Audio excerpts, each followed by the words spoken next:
Well, hello everyone. Welcome to the AHSC Round 6 Draft Guidelines webinar and workshop. Appreciate you all taking the time to join us today and learn more about the changes being proposed within these draft guidelines and the draft quantification methodology. Shep, could we advance one slide, please? So today you're going to hear from SGC and Air Resources Board staff about these changes, as we said, being proposed within the draft guidelines and the draft quantification methodology.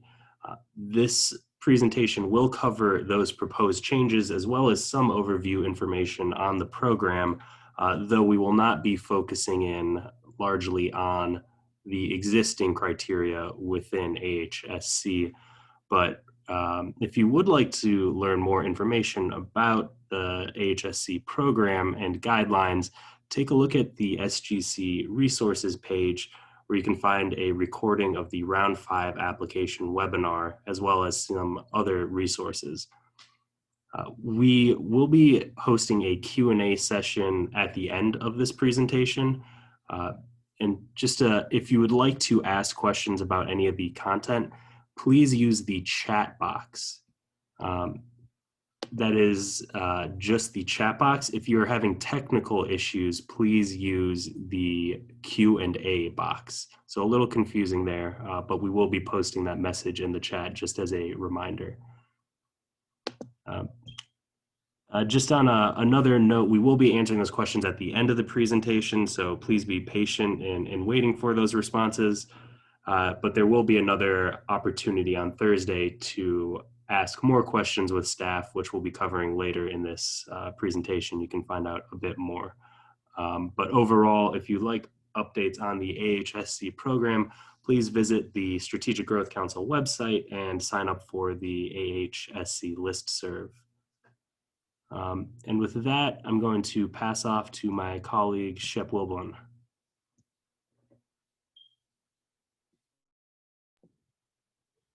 Hello, everyone. My name is Shep Wilborn. I'm the Program Associate for the Affordable Housing and Sustainable Communities Program. To get started, I'll be giving a brief overview of the program historically. Then we will cover the proposed changes for the draft guidelines, which include eligible costs, thresholds, scoring, and reporting. After that, we will cover the proposed changes to the draft quantification methodology. And finally, at the end, we'll look to cover the questions submitted in the chat box throughout the presentation.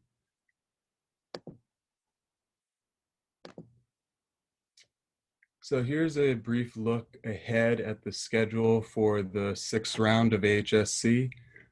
Some major dates to keep in mind are for our guidelines Q&A session a week from later this week. During that session, we will be covering the proposed changes from round 6 in more depth, including breakout groups. Also worth keeping in mind is the anticipated release date for the final guidelines and the application on November 17th, and of course the application due date, which we anticipate being in late February.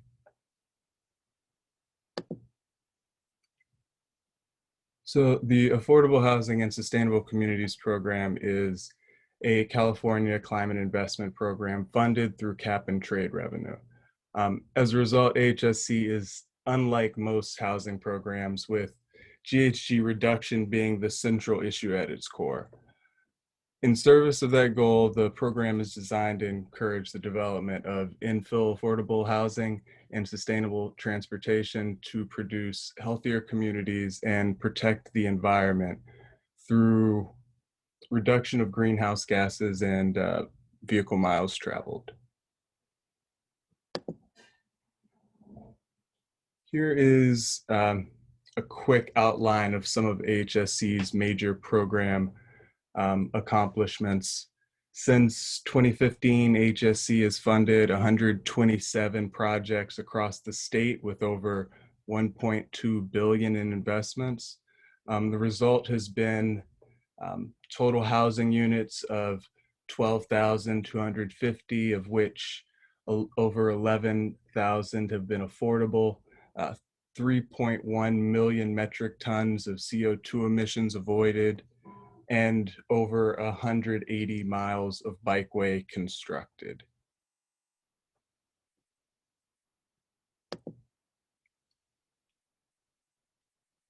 This shows how those translate into the CCI statutory requirements, and then take it another step further to ensure that these investments can be maximized to provide co-benefits for economic development and public health.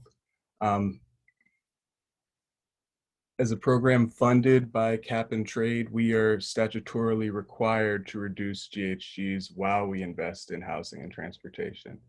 These investments focus on building physical products, partnerships, and engagement that will produce a holistic approach to maximize these investments towards the benefit of disadvantaged communities.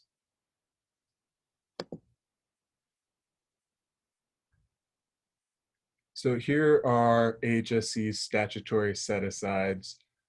50% of total available funds for each AHSC round must go towards affordable housing, which is our Affordable Housing Development, or AHD, and HRI, or housing-related infrastructure categories. CCI has a 25% affordable housing requirement for its programs, but our set-aside ensures that this is met. The other set-aside is for disadvantaged communities, and that is the result of SB 535, which directed state and local agencies to make investments that benefit California's disadvantaged communities. And on the left here is a map of the state's disadvantaged communities. We don't currently score or incentivize projects for being in a disadvantaged community, but it's important to note that there is a 50% set aside for covering disadvantaged communities, and that is a statutory requirement. This is a list of our eligible applicants. Those in bold font are the most frequently seen in proposals. Generally, developers handle the AHD or HRI component. Developers then partner with local government or transit agencies who handle the scope of the STI and TRA project components. And the program component is also usually handled through partnerships. And these partnerships are usually with a nonprofit or a community-based organization. And I'd like to point out here in green the qualified tribal entities, which is a recent addition to our list of eligible applicants in connection with the tribal set-aside developed last round to ensure access to the state's recognized tribal communities. But also moving forward in the presentation, green lettering will indicate a new addition or increase for this year's guidelines, and although not pictured here, red lettering will represent the opposite, a removal or decrease.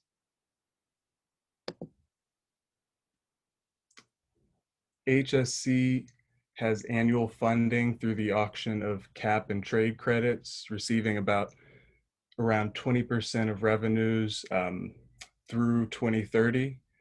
For the sixth round, the revenues will result in a NOFA amount of around $350 million. And like last round, there will be a minimum request per project of 1 million and a maximum request of 30 million.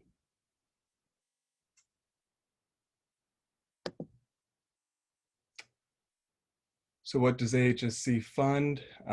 These are the eligible capital projects and programs. While eligibility requirements for AHSC involve more than just these. The principal project components that are funded are the Affordable Housing Development, or AHD, Housing-Related Infrastructure, or HRI, Sustainable Transportation Infrastructure, or STI, and Transit-Related Amenities, which are TRA. AHDs are the Primary Housing Capital Project. HRIs are capital projects that are used to support the construction of a housing development if it is required as a condition to approve the affordable housing development.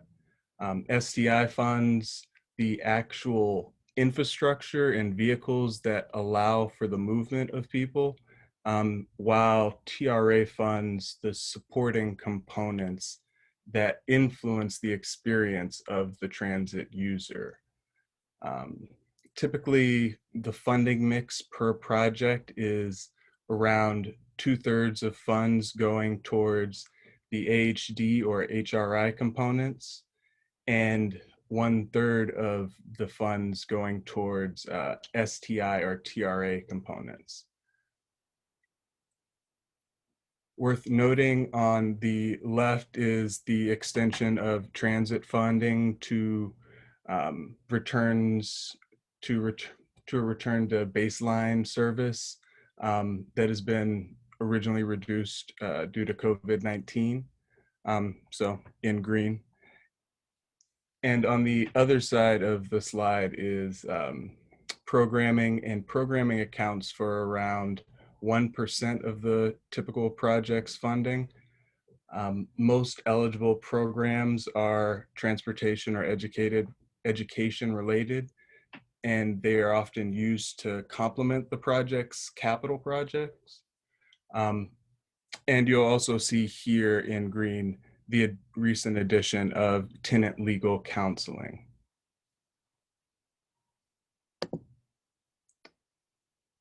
So to give an overview of the eligible project types, to make sure that AHSC is funding sustainable projects in the full range of diverse communities across the state, the program uses 3 different project area types shown here to account for differences in local context. Each of those area types is dedicated a percentage of the total funding amount per round.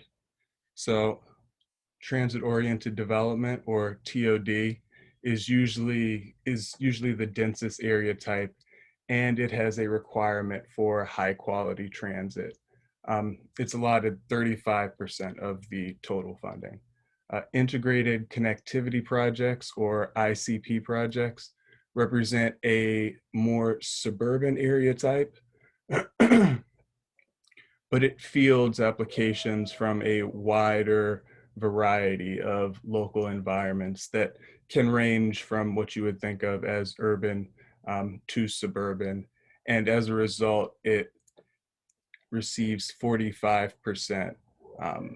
And Rural Innovation Project Areas, or RIPA, usually covers rural area types, and it has a 10% set aside. This table shows some of the primary differences between the area types. The most notable of these are likely, density, and transit. The densities here represent minimums, and it sort of goes by the expected density associated with each type.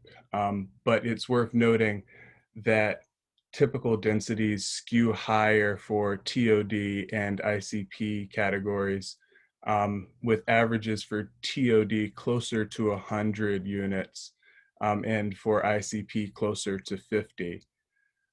Transit is often the most significant factor in differentiating the area types, and the primary differences between TOD and the other two.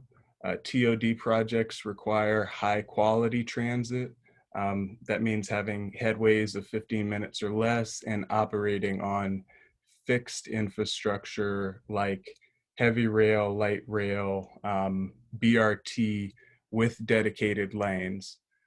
ICP and RIPA projects require qualifying transit that, one, cannot be considered high quality, and two, departs 2 or more times during peak hours. And finally, it's worth noting that in addition to the 35%, 45%, and 10%, there's an additional 10% of funding that falls under the category of discretionary.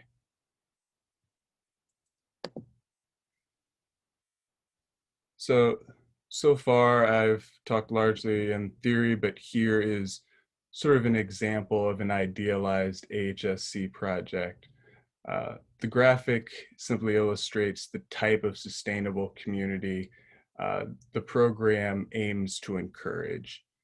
So each bubble contains a potential project component that AHSC funds. So here's the affordable housing development, the AHD or the HRI. Then you have bike lanes, multi-use pedestrian paths,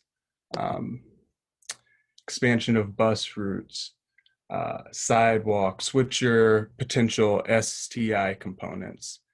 And then you have supporting components that would be TRA, like bus stops and urban greening. So these components can come together to make not just the site, but the project area and surrounding communities more vibrant, sustainable, livable places. That brings us to thresholds. Thresholds for AHSC are a collection of basic requirements that must be met for any project to be considered for competitive scoring. The thresholds on these two following slides are some of the more consequential. This slide shows thresholds related to the program's readiness requirement, which essentially means, is the project shovel ready? Essentially, the project will be ready to start construction within 2 years and complete construction within 5. And for that, some of the most important thresholds here to keep in mind are: can you prove site control? Is there no active litigation? Can you show experience with 2 comparable projects over the last 10 years? And another important threshold to keep in mind is that at the time of applying, is 90% of funding committed if the funding request through AHSC is taken into account. These thresholds are connected with AHSC's programmatic requirements. They aim to integrate a more holistic approach to sustainable community development beyond just housing. And some noteworthy thresholds here include the distance between the affordable housing development and location of transit. So the transit stop within half mile of an AHD, transit passes, also the affordability of the project's units, among other things. And also I should point out that there are 2 thresholds here in green: urban greening, which is an existing threshold that has been increased or strengthened, and a new threshold for broadband readiness, which we'll touch on a bit later.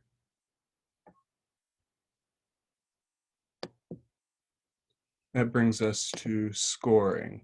The scoring criteria for the program has 3 different categories, which add up to a total of 100 points. While it will be discussed a bit more in detail later, I want to point out the changes that have been made in the scoring categories. While the strike through probably makes it Somewhat obvious, as mentioned earlier, the red figures here show changes in scoring where points have been decreased or something has been removed. And the green indicates increases or additions. Overall, for the scoring criteria, the most significant changes from last year are probably the addition of the transportation scoring section and the quantitative policy scoring, and the removal of transportation from the GHG reduction scoring by 10 points. So there are 20 points available for GHG reductions, which is scored using the calculator tool. Scores are ranked separately by their project area types and then placed into bins to allocate points relative to the other projects within that same area type.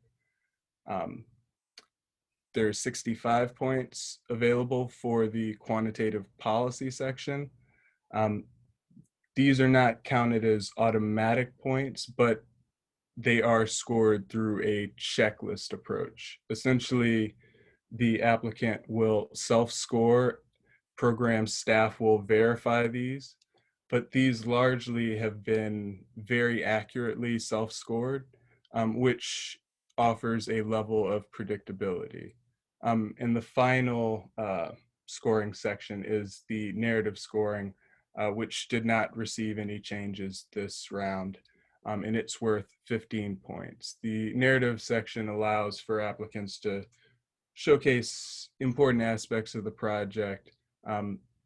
These categories are intended to flesh out the process, collaboration, vision behind how planning and feedback and data and materials are considered and integrated into the projects in a thoughtful way.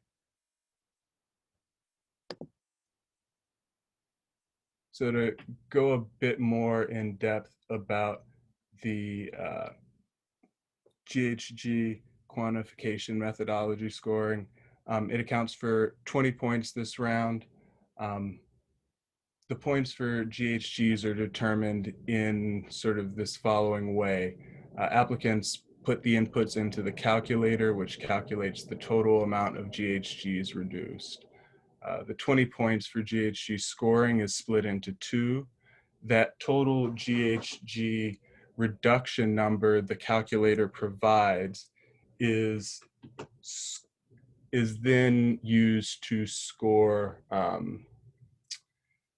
with 10 points available based on solely on that total, and the other 10 points available based on the total reductions relative to the amount of funds requested.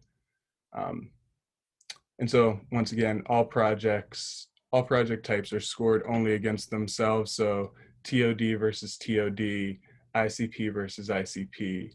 The GHG reductions for each project are ranked against all others within the project type category, and based on their ranking within the project type, the projects are then assigned points along a range of 10 to 2 or bins. So for example, if there are 10 TOD projects, the top 2 receive 10 points, the next 2 receive 8 points, the next two receive 6 points, then 4, and then 2.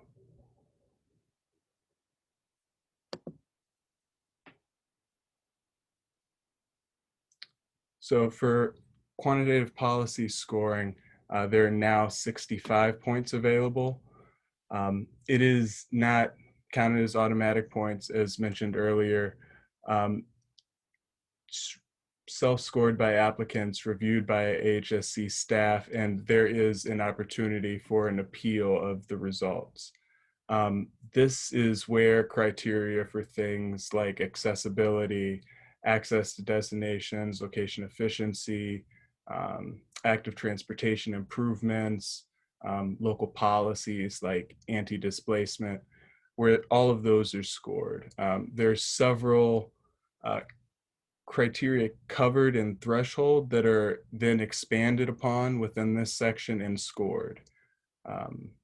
Major changes for this round would include the addition of the transit scoring section, the removal of pro-housing local policies, and urban greening sections, and also green buildings and renewable energy, which has been increased by 2 points.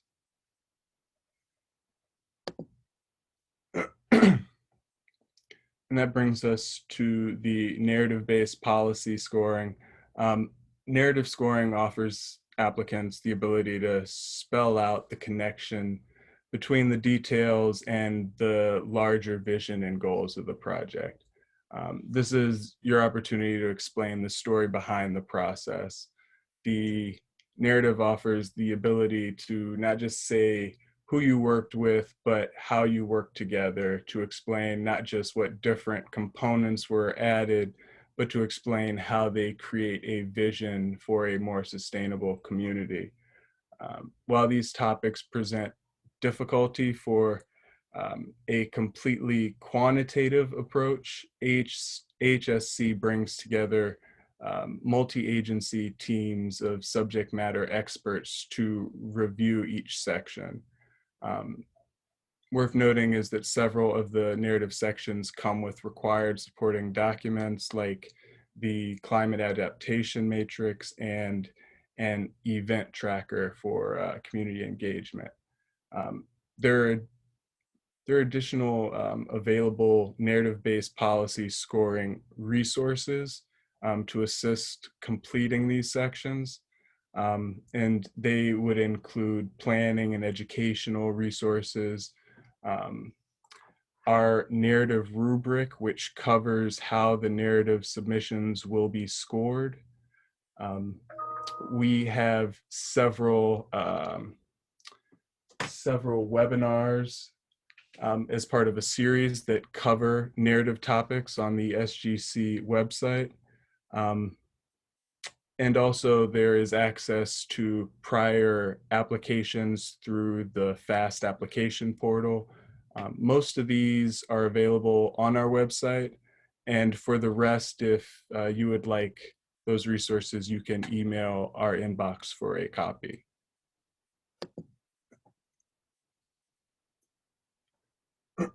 So that brings us to the proposed changes for this round. But first, here's a brief overview of the process for how we arrived at these changes and how the final changes will be finalized. For background, we started initially with a public comment period and the convening of interagency staff to receive feedback both from the public and collaboratively on the guidelines from round 5. Based on the feedback and emerging policies and practices, the team of interagency staff provided proposed changes.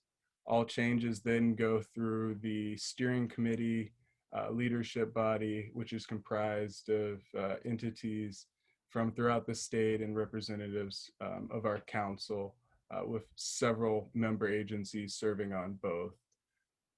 That brings us to the current point, our 30-day public comment period, which began on September 16th and will end next Friday. So if you have comments you would like to submit, it is not too late.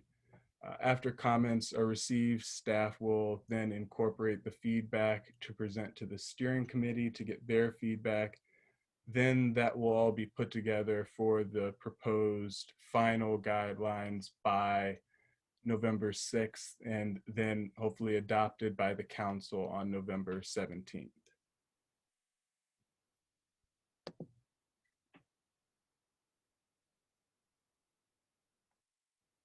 So that brings us to eligible costs and thresholds within proposed changes.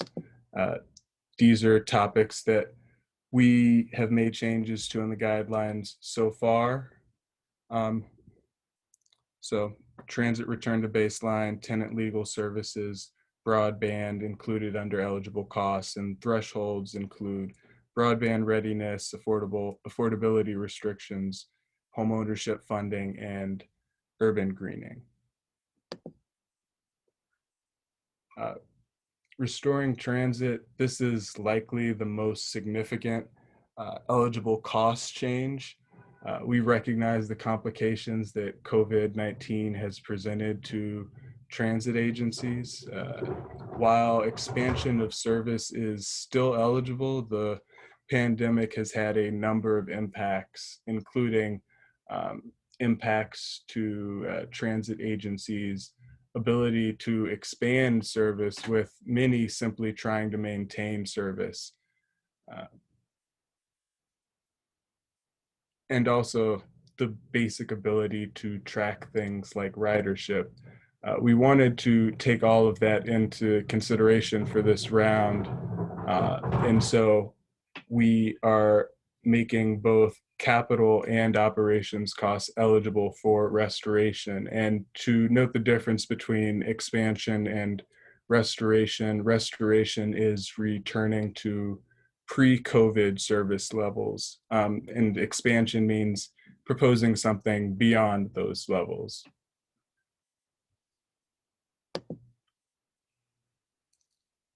Likewise, in recognition of existing residents facing dual crises of the pandemic and the economic downturn, we have made tenant legal services an eligible program cost. We understand that one housing development cannot solve all of a community's housing concerns.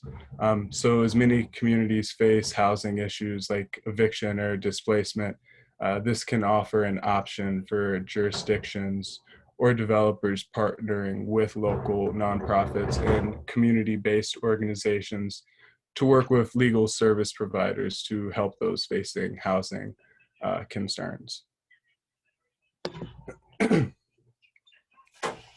This slide covers both the broadband eligible cost and broadband readiness threshold. The current pandemic has raised internet access to the fore, and we wanted to make sure that it was addressed in AHSC projects. The broadband readiness threshold requires projects to provide the necessary infrastructure to ensure that the building and each unit can be connected to last mile service that is capable of speeds of at least 25 megabits per second downloading and 3 megabytes per second uploading. Whether that is in the form of wired or fixed wireless technologies, that means connecting to the existing middle or last mile infrastructure, if it exists, and preparing the building to accommodate connections if that service is not yet in existence, since renovating the building for that infrastructure after the fact would be far more expensive.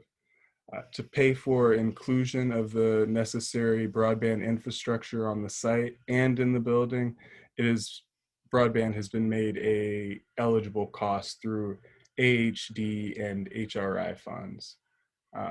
I should note that this does not include ongoing costs to provide internet service. In addition, we would encourage applicants to check with their jurisdiction, local or regional level public sector groups or consortium regarding broadband, and also local internet service providers on the existing and planned broadband related infrastructure for the area of the proposed project.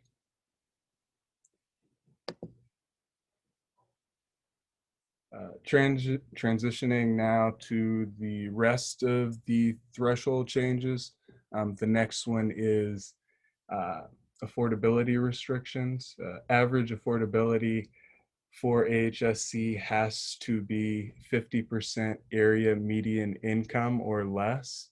And this example calculation on the slide offers an illustration of sort of what that means. the proposed change is to apply this to only assisted units funded through AHSC, not all affordable units. If restricted units are funded through other sources, the 50% AMI requirement, this requirement does not apply to them.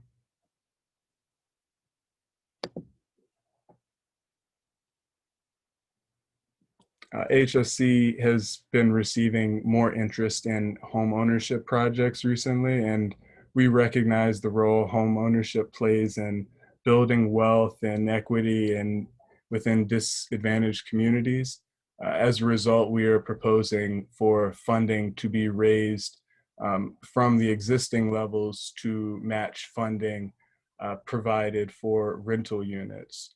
So using the MHP charts, the grant amount for home ownership units will be calculated in the same way that the rental loan amount is calculated.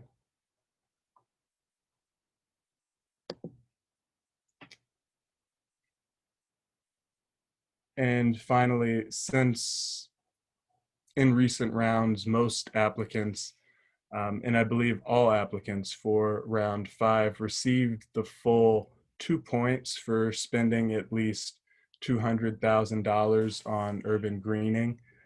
It was decided that it was no longer necessary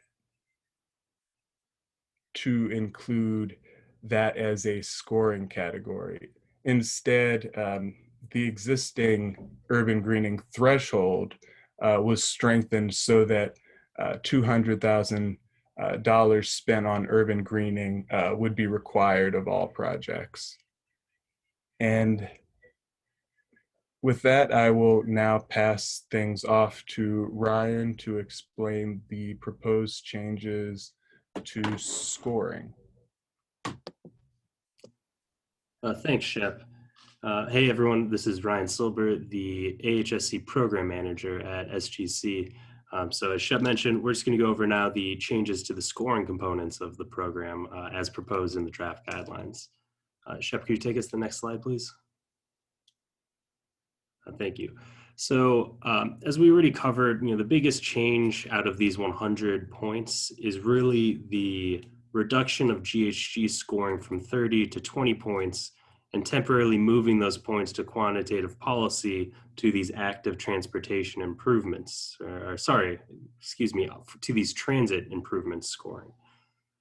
So this overall is a temporary change, as we'll get into, relating to our ability to measure GHG reductions from transit improvements. And it will have some impacts to overall scoring and the spread of scores across awards, which we'll get into here. Overall, the GHG scoring is going to have a smaller spread between the top and bottom scoring projects. Then looking at quantitative policy, we also made some adjustments that will likely make some points harder to achieve. So a couple different scoring dynamics to pay attention to, but overall, AHSC continues to emphasize the value of every single point, and we really encourage our applicants to explore means to achieving each of these points, as it is a highly competitive program. Next slide, please. So as we mentioned, GHG reductions are temporarily being reduced for round 6 from 30 total points to 20. The means for scoring points is still the same using the AHSC quantification methodology, except we will not be counting GHGs reduced from transit towards scoring. So any transit improvements such as bus purchases or any vehicle purchases, really station improvements, things that relate to transit GHG reductions on the GHG benefits calculator tool, they will not contribute to GHGs for scoring purposes, but only for reporting. So your GHG reductions for scoring purposes will include all those from your housing, active transportation, and renewable energy tabs on the benefits calculator tool. And then that will then be put into the competitive bidding process. And as Shep mentioned, it's essentially a scoring curve where you will be competitively ranked against other projects in your project area type. As you'll see, since we moved from 30 to 20 points, the bins now have a maximum of 10 points and a minimum of 2 points available, whereas they're previously 15 and 3. So what this means in some more technical terms is essentially the range of potential scores decreased from 24 to 16, or the difference between the top and bottom scoring projects. The median score used to be an 18, will now be a 12. So, in essence, there is going to be a smaller gap between the top and bottom scoring projects in terms of GHG scores. How to score well in this section, there's no linear relationships here or one input you can mess with in order to increase your GHG reductions. But we do recognize that historically the transit tab, excuse me, and reductions from transit improvements played a pretty large role in estimated GHG reductions. With these being taken out of scoring for round 6, there's an additional emphasis on the housing reductions. That includes anything from the number of units, the affordability restrictions on them, the density, parking reductions, values of transit passes, really anything on the affordable housing tab itself. In rural projects in particular, we'll have a pretty large emphasis on renewable energy, though renewable energy as a whole still plays significant role in all project area types. And moving on to the next section, we'll get into the transit improvement scoring. Next slide, please. So, as we mentioned, we recognize that transit is not only just a large component of GHG reductions, but it's also necessary to AHSC for partnerships.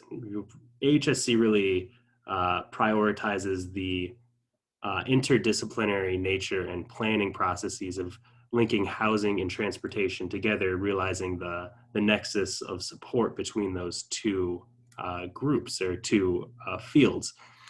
We want to continue to emphasize transit project improvements or transit projects in general. So the reason we reallocated points from GHG scoring towards quantitative policy is because in light of COVID-19, we are seeing some difficulty in measuring GHG reductions for scoring purposes. There is a lack of certainty about ridership numbers, and a lot of transit providers around the state are unable currently to make service commitments into the distant future, which is a necessity to score well in AHSC's transit GHGs. Rather than try to force transit providers into a difficult place of relying on rough estimates or make service commitments that they wouldn't be able to make in good conscience, we decided to come up with an alternate evaluation criteria for transit projects. These criteria provide really a menu of options with 4 different areas of focus, developed in coordination with various state partners to try and provide flexibility for transit providers according to their current funding needs, but also to emphasize really continued service into the future and basically how we maintain service and gain new riders in the long term, but also in the meantime, continue to serve those who are most dependent on transit.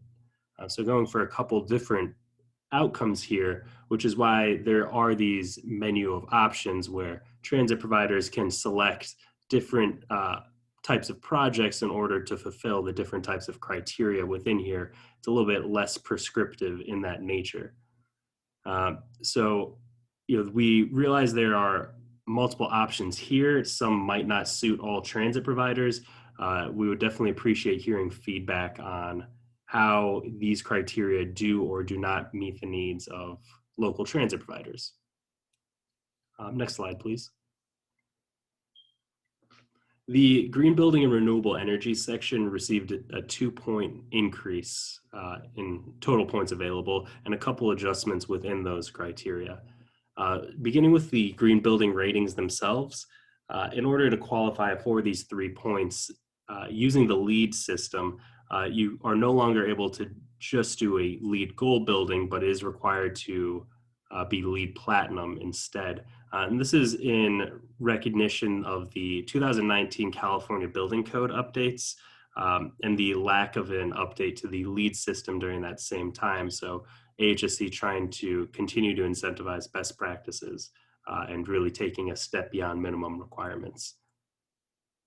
To match also that building code update, which actually requires higher renewable energy standards for multifamily building, we did raise the minimum bar for renewable energy production in order to receive points in AHSC. That is, in order to get the energy producer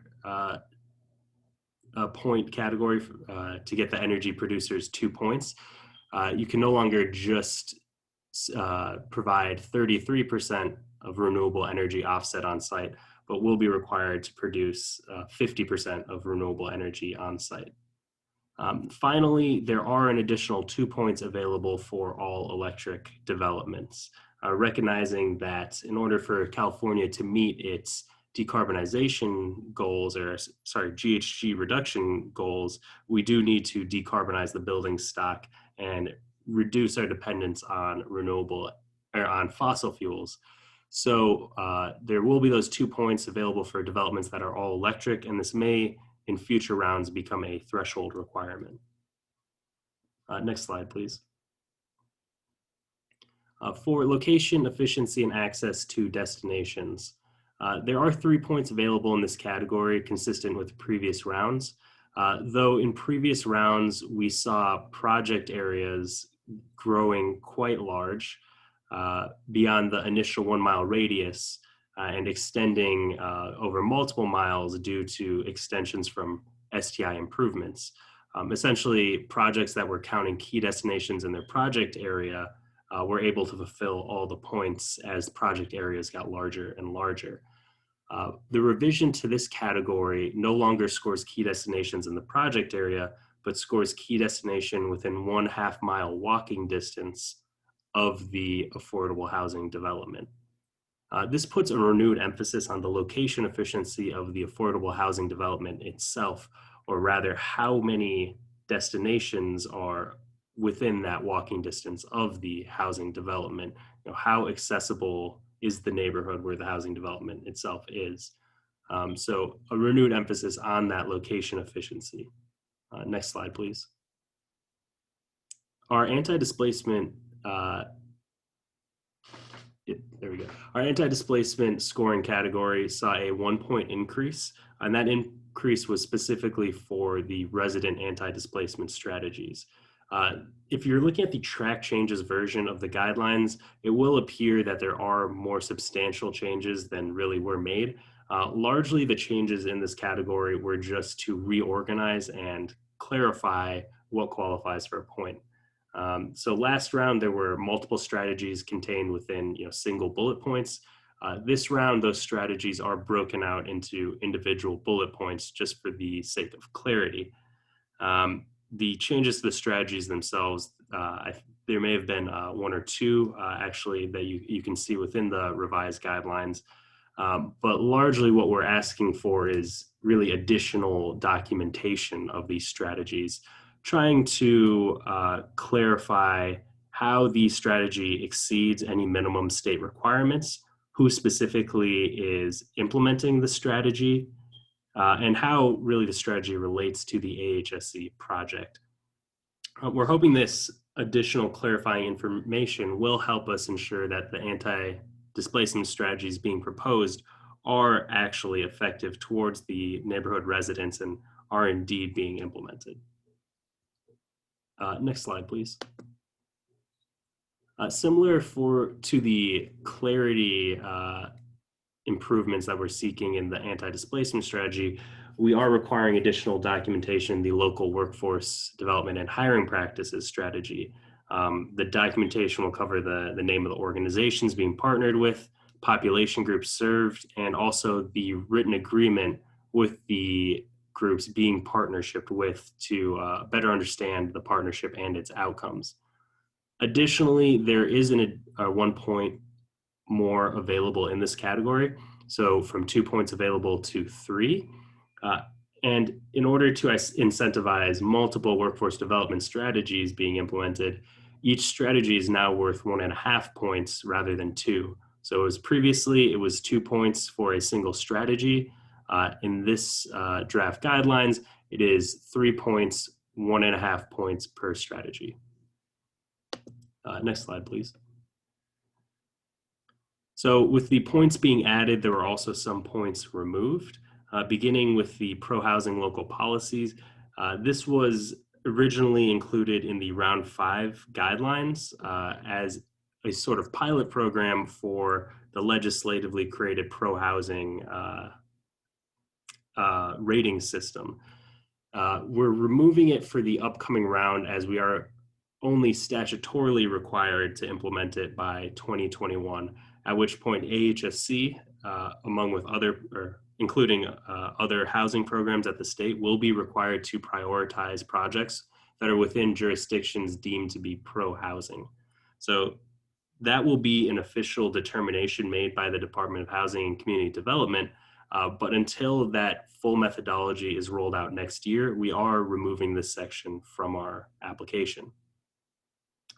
Urban greening, we touched on a bit earlier. As Shep mentioned, we did see that every project was achieving the full 2 points in this category. That is proposing $200,000 in urban greening costs. So what we did here was remove the incentive for it and make this a threshold, expanding upon the pre-existing threshold of 2 urban greening projects at a minimum. Next slide, please. So now we're going to get into the awards process, or that is how we intend, or how the program will allocate awards. Next slide. The biggest change to the awards process is that for round 6, AHSC is proposing geographic targets for awards. This is something that stakeholders have expressed to us for multiple rounds now, and that is a perceived limited ability to compete within AHSC due to the geographic location of the project. Now, SGC is really committed to displaying the value of location-efficient housing and expanding sustainable transportation options in all areas of the state. So for round 6, we're proposing establishing award floors, or minimum awards targets of 1 award per each of these 8 geographies. This is really to not make an equitable or fair allocation of awards across all the state, but really to ensure a minimum ability to compete regardless of geography. So as you can imagine, if any geographic region was felt to be disadvantaged, there is in essence this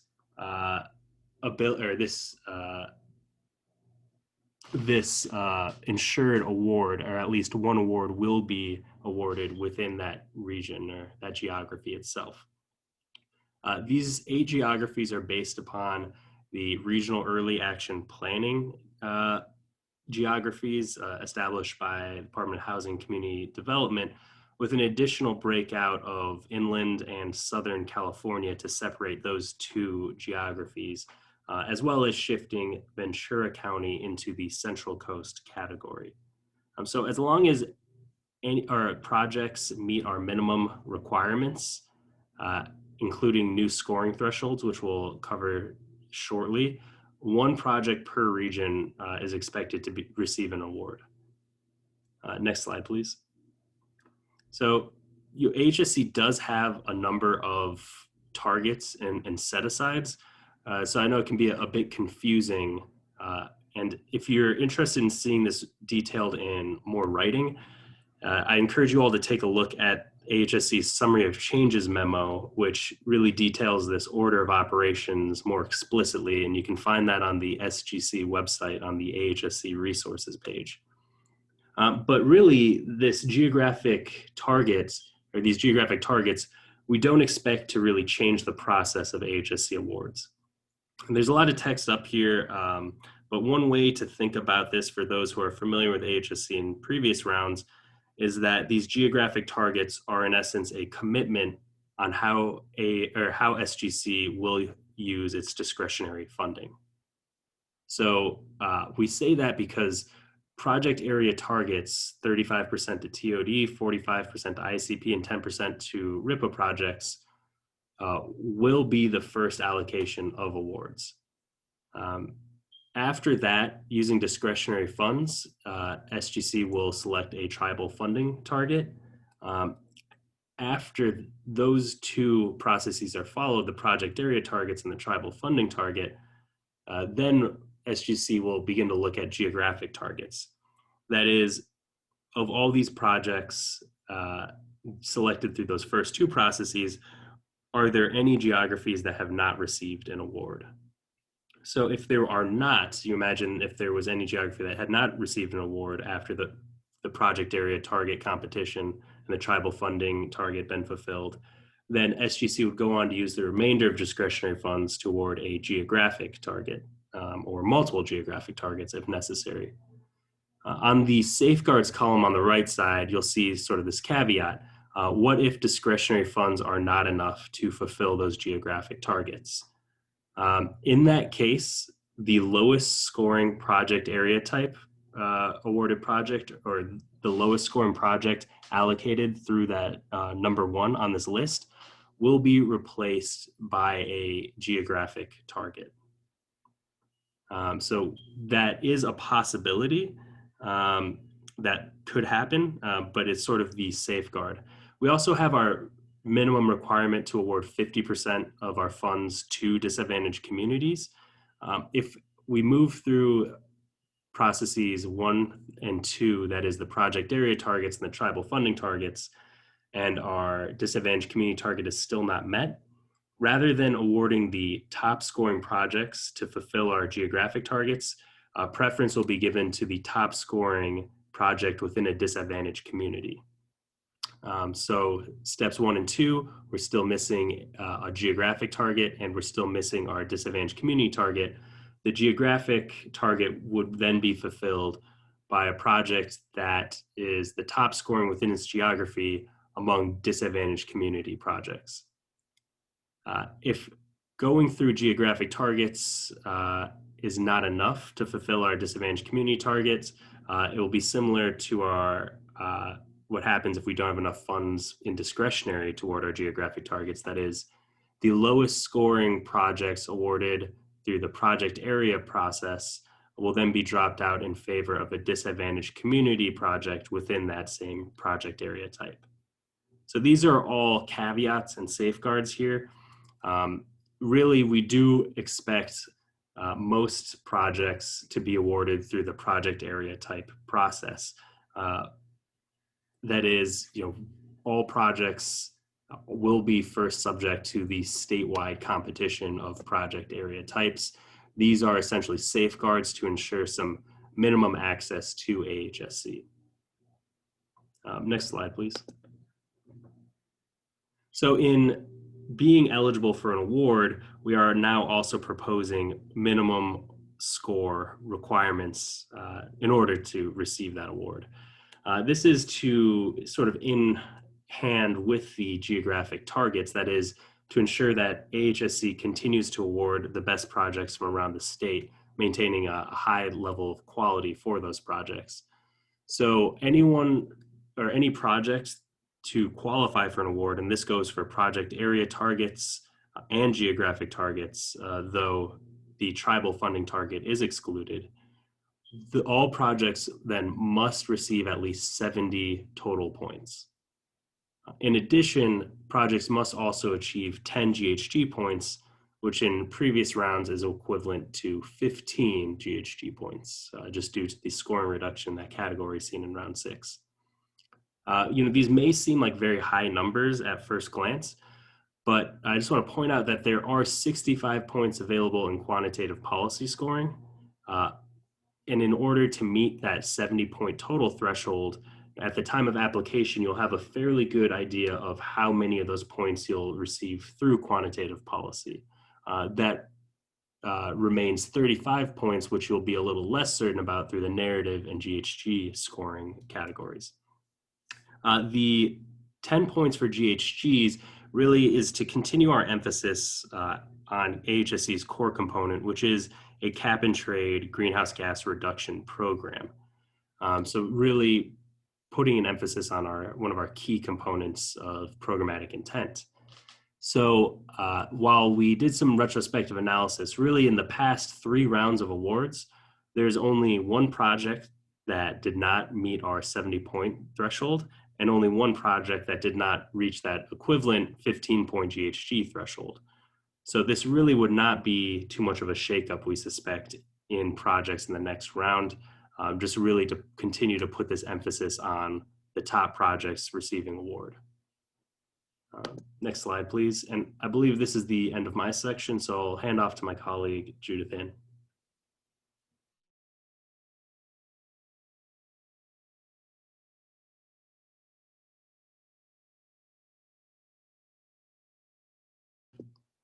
Judith, I believe you may be muted. Thank you, Ryan. Today I'm going to talk about section 110 of the guideline, which are reporting requirements. Please move to the next slide.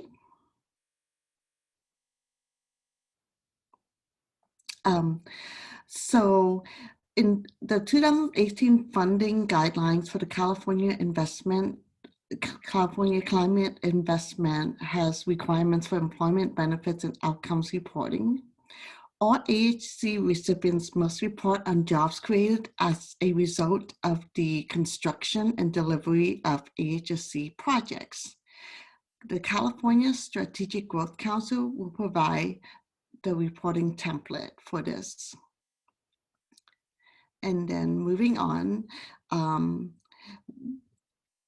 just want to point out that we also have requirements for the subcontractors receiving $100,000 or more in AHSC funds to also report on jobs created by the project. You can see the diagram below is an example of the subcontractors requirement. Moving on to my next slide. Listed here are the matrix done for jobs reporting requirement.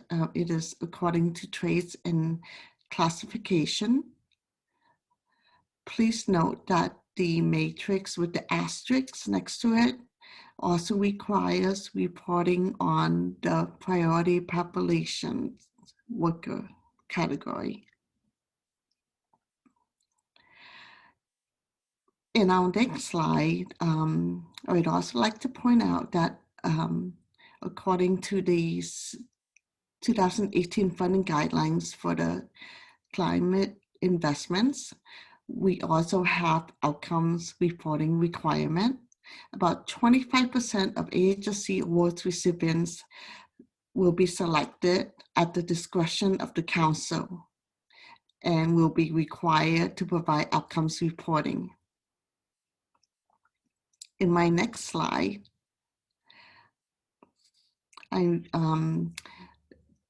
is the matrix for the outcomes reporting requirements.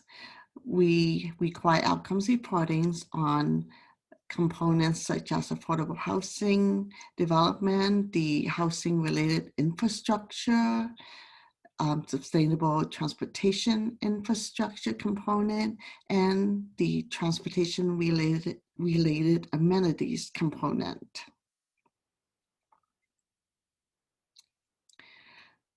In my next slide, I would like to go ahead and just go over a few definitions update that we made. In order to clarify what assisted unit is, we went ahead and defined that assisted units are low-income units receiving AHSC funding. In contrast, restricted units are units bound by other covenants from other funding sources. We also made a simple addition to the net density calculation. Utility easements are now allow deductibles. In my next slide, I wanted to talk about context-sensitive bikeway. We've adjusted the definition on this context-sensitive bikeway according to guidance from Caltrans. You may note that this is less restrictive than previously defined. For example, with this new less restrictive definition, class 2 and 3 may be now eligible on roads with higher speed and more traffic. In my next slide, I would like to point out, as Shep and Ryan has done previously, that we recognize the situation that the current pandemic has brought on to our transit partners. And we have made changes to the high quality transit and the qualifying transit definition. We are allowing that service level frequency be in place at some point between January of 2020 and at the time of application. This means if the frequency has changed at the time of application, however, the frequency did meet the definition in January prior to the pandemic, the applicant would be able to use the service level in January of 2020. In my next slide, I wanted to emphasize that we put in a definition for qualified tribal entity in conjunction with Section 108. The definition in Section 108 was added to help clarify who is eligible for the AHSC Tribal Set-A-Side. Please note that Section 108 points out that the tribal entity must be an entity implementing one of our required components. And one of the required components would be an affordable housing development, a housing-related infrastructure, a sustainable transportation infrastructure, or a transportation-related amenities. I'd like to point out that program is not an eligible component. These clarifications were added to ensure that our tribal partners are the ones receiving the benefits of the tribal set-asides designed for them. And then in my next slide, I would like to hand this over to my colleague, Layla, to talk about GHG emission reductions and co-benefit quantification. Thank you, Judith. Hi, everyone. My name is Layla Atalla. I'm with the California Air Resources Board, and I'm the primary contact for the Affordable Housing and Sustainable Communities program there. My role is to develop the AHSC benefits calculator tool and quantification methodology, and then to help with application review for greenhouse gas emission reductions and co-benefits. Today, I'm going to talk about CARB's role providing guidance on how to quantify GHG emission reductions and co-benefits associated with AHSC projects. And my goal is just to orient you to the process of quantifying the benefits. I'll explain the tools that are used and the resources that are available, and then provide a brief overview of the quantification process. Next slide, thank you. So the AHSC benefits calculator tool uses project-specific inputs to estimate greenhouse gas emission reductions and co-benefits associated with proposed projects. The co-benefits include things like passenger vehicle miles traveled reductions, savings in energy and fuel costs, and other items as listed here. And these are estimated using largely the same inputs that are required to estimate greenhouse gas emission reductions. However, only greenhouse gas emission reductions are used for scoring per the AHSC guidelines. Information on co-benefits is used for reporting purposes so that we have the full picture of what these projects provide. Additionally, as has been discussed in round 6, it's proposed that transit greenhouse gas emission reductions will not be used for scoring. However, they still will be used for reporting purposes. So if you've taken a look at the benefits calculator tool, you probably noticed that transit is still there. Next slide, please. Every round, CARB staff review the AHSC benefits calculator tool and quantification methodology and revise it as needed to make it more robust, user-friendly, and appropriate for any changes to the guidelines. I'll go over briefly the changes that we've made for round 6 in the draft AHSC benefits calculator tool.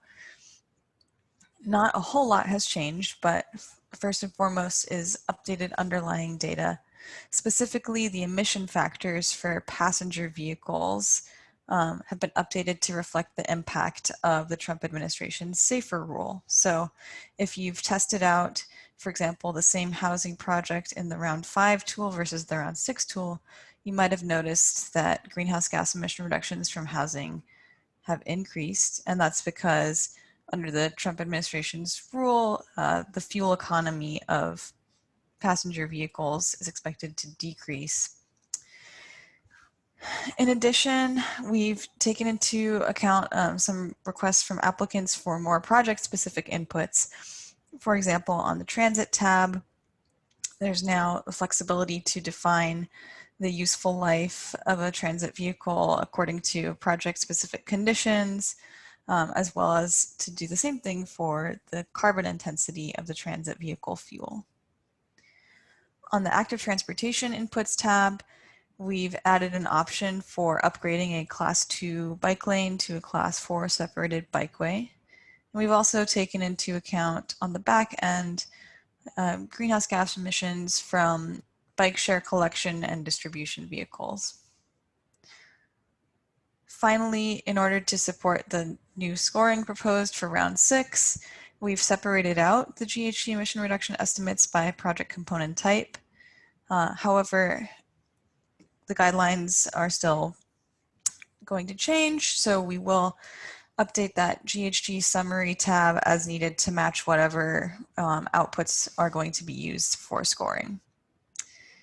I just want to thank the applicants and other stakeholders who have sent in comments on the draft calculator tool and supporting methodology. There are still items that we need to address from those comments, and that will be coming out on the same timeline as the final AHSC round 6 guidelines. Next slide, please.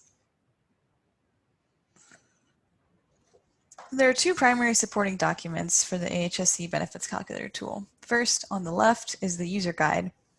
That contains step-by-step instructions on how to fill out the tool, as well as a project example showing how the tool is used. On the right is the quantification methodology, and that contains details on the underlying equations and data that make the AHSC benefits calculator tool work. So if you have questions about how to use the tool, you can go to the user guide. That's available through a link in the tool itself. If you have questions on what was going on in the back end of the tool, the quantification methodology is your source. And these documents are available at the CARB website. We'll have a link to that at the end of these slides. Next, please. There's also one third-party tool that some applicants will need to use depending on their project type. If your project includes solar photovoltaic energy generation, you'll also need to use the PV Watts calculator tool. This is a web-based calculator from the National Renewable Energy Laboratory for estimating annual solar PV energy generation. If you have a project that includes solar PV, you'll fill out PV Watts and then use the outputs in the AHSC benefits calculator tool. In the past, CaliMod was also an external tool that we use as part of the AHSC quantification methodology, but as of round 5, that is no longer being used as an external tool, and we have incorporated trip generation calculations into the AHSC benefits calculator tool. Next, please. Now I'm going to give a brief overview of the process of filling out the AHSC benefits calculator calculator tool, for a project. And the general principle is that all quantification happens based on the project component. Projects are made up of multiple components like active transportation, housing, transit, and solar, and the quantification methods are specific to each component type. So depending on the components that your project includes, you will use different tabs of the AHSC Benefits Calculator tool, and possibly also the PV Watts calculator. In this table here, we have the project component or eligible costs on the left, and then the corresponding AHSC Benefits Calculator tab in the middle, and finally, if necessary, third-party tool on the right. So we'll walk through the process now of filling out the tool. Next, please. So the first step to the quantification process is to enter basic project information on the Project Info tab of the AHSC Benefits Calculator tool. That includes inputs like the project area type, the amount of funding requested from AHSC and other greenhouse gas reduction fund programs, the county, and contact information for the person filling out the tool.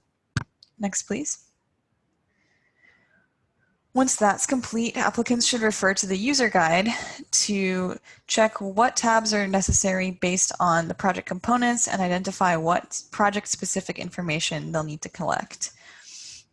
The user guide contains overview tables for all the different tabs based on component type, describing the inputs that are necessary to quantify co-benefits and GHG emission reductions from a project. Next, please. Steps 3 through 5 are all in the Benefits Calculator tool based on the component type. So first, if your project contains affordable housing, you'll use the Affordable Housing Inputs tab to estimate GHG emission reductions and co-benefits from that housing component. If there are active transportation facilities or programs like bike share, you'll use the Active Transportation Inputs tab. If there are transit components, whether that's new or expanded transit service or capital improvements, which are improvements to the transit system that increase ridership without increasing emissions from transit vehicles, you'll use the Transit Inputs tab. And again, although that's not proposed to be included for scoring in round 6, the transit GHG emission reductions and co-benefits will still be included in reporting for selected projects. Next, please. For projects that include solar PV energy generation, there are 2 steps. First, using the web-based PV Watts calculator tool that we discussed to estimate annual solar PV electricity generation from the project, and then using the Solar PV Inputs tab of the AHSC Benefits Calculator tool to convert that to GHG emission reductions and energy cost savings. Next, please. Finally, applicants should review the estimated benefits of the project on the GHG summary and co-benefits summary tabs and check for any errors or blank cells that would indicate that something from one of the prior steps was not entered correctly. And then refer to the AHSC application workbook for a checklist of documentation that's needed to support all of the inputs to the calculator tool. Next, please. Thank you. Now that we've gone through the general quantification process, I want to just take a brief moment to address COVID-19 impacts on how to quantify transportation project components. On the CARB website, along with the AHSC Benefits Calculator tool and the draft quantification methodology, we have an FAQ addressing how applicants should fill out the calculator tool to reflect the impacts of the pandemic on transit and active transportation components. We'll continue updating that FAQ throughout the draft comment period and the solicitation, so please be sure to check it multiple times throughout the solicitation.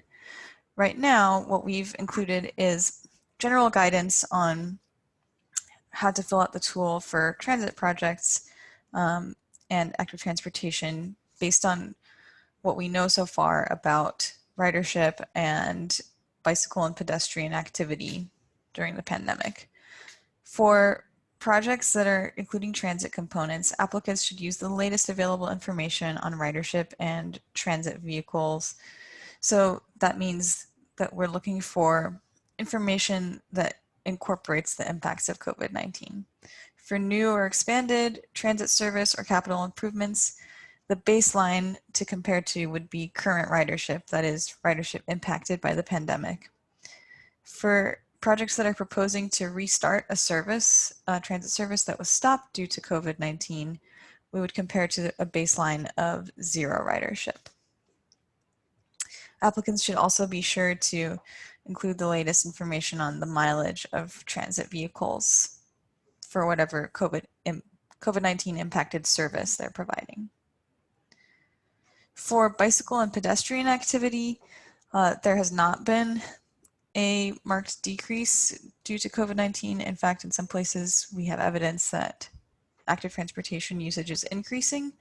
So the current guidance is for applicants to use average daily traffic from the most recent pre-pandemic year to estimate bicycle and pedestrian usage on the active transportation inputs tab. And lastly, for all of these kinds of inputs, supporting documentation is crucial. So please be sure to refer to the AHSC application workbook for details on that. Next, please. All of these resources are available at the CAR website, www.arb.ca.gov/CCI-resources. And we will be updating that frequently asked questions document. Any questions or thoughts that you have on the calculator tool, you can direct to the GGRF program email, which is linked through this slide. Thank you.